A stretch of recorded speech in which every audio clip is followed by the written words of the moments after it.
Good morning everyone. Welcome again to my YouTube channel and we are covering here Laxmikanth public administration. So I hope कि आप सभी के पास लक्ष्मीकांत की public administration book है, क्योंकि मेरी स्लाइड्स क्लियर नहीं है और इसीलिए अगर आपके पास बुक है तो बुक से आपको अच्छे से समझ आ जाएगा. तो आज का जो मेरा टॉपिक है वो है CPA. तो CPA मतलब कंपैरेटिव पब्लिक एडमिनिस्ट्रेशन. हमारे पास पब्लिक एडमिनिस्ट्रेशन है, हम उसको कंपैरेटिव वे में स्टडी करेंगे, बाकी कंट्रीज़ में कैसा है, क्या क्या चेंजेस हुई एट्सेट्रा. तो जो कंपैरेटिव पब्लिक एडमिनिस्ट्रेशन है वो फर्स्ट मेजर डेवलपमेंट है पोस्ट वार एवोल्यूशन के बाद. इसका एम क्या है? इसका एम है डेवलपमेंट करना है मोर साइंटिफिक पब्लिक एडमिनिस्ट्रेशन को और ज़्यादा साइंटिफिक बनाना है.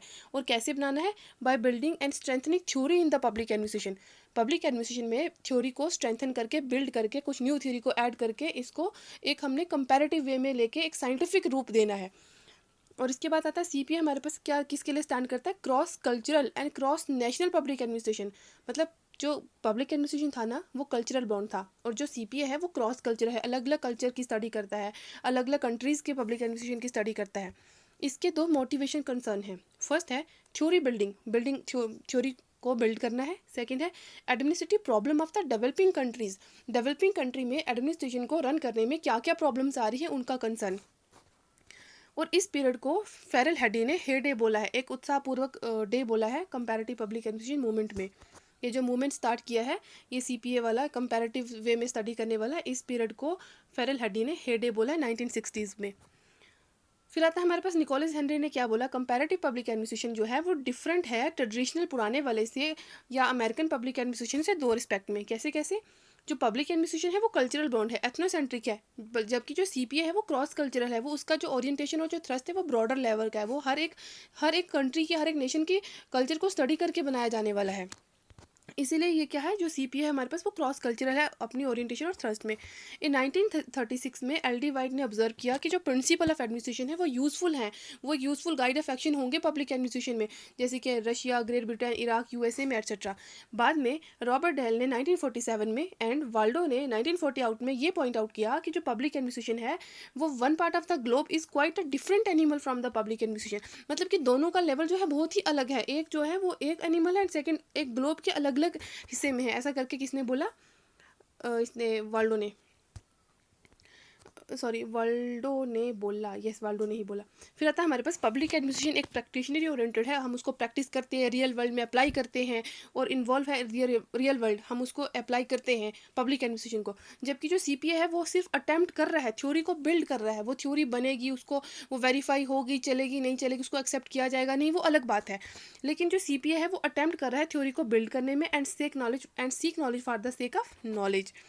और जो पब्लिक कंपैरेटिव पब्लिक एडमिनिस्ट्रेशन एक प्योरली एक स्कॉलरी थ्रस्ट है एज अपोज द प्रोफेशनल, और प्रोफेशनल को क्या करती है? अपोज करती है. अब आता है हमारे पास फ्रेडरिक्स ने क्या बोला. रिक्स ने बोला कि जो अमेरिकन पब्लिक एडमिनिस्ट्रेशन है, मतलब कि जो ट्रेडिशनल वाला है, पुराना वाला जो है, वो एक सब फील्ड है. बिकॉज पब्लिक एडमिनिस्ट्रेशन ग्लोब है अपने स्कोप में, उसका जो पब्लिक एडमिनिस्ट्रेशन का पूरा स्कोप है, जो स्कोप है वो बहुत वाइडर लेवल पे है. जबकि अमेरिकन पब्लिक एडमिनिस्ट्रेशन क्या है? एक उसका सब फील्ड है. और रिक्स ने क्या बोला? रिक्स ने बोला कि द न्यू पैराडाइम, जो न्यू पैराडाइम आएगा पब्लिक एडमिनिस्ट्रेशन का, मस्ट बी कंपैरेटिव होना चाहिए. और globe since the solution of the problem which address the increasing communication between the all countries, the American dimension will be use सब field. जो American dimension है वो एक सब फील्ड है, एक प्रैक्टिकल एस्पेक्ट है ब्रॉडर सब्जेक्ट का. तो जो न्यू पैराडाइम है उसको कंपैरेटिव होना है, ऐसा बोला रिक्स ने. अब ये कुछ स्टेटमेंट्स हैं, ये कुछ स्टेटमेंट्स हैं, इनको देख लेना. अब आता है हमारे पास फॉर्मेशन ऑफ कैग.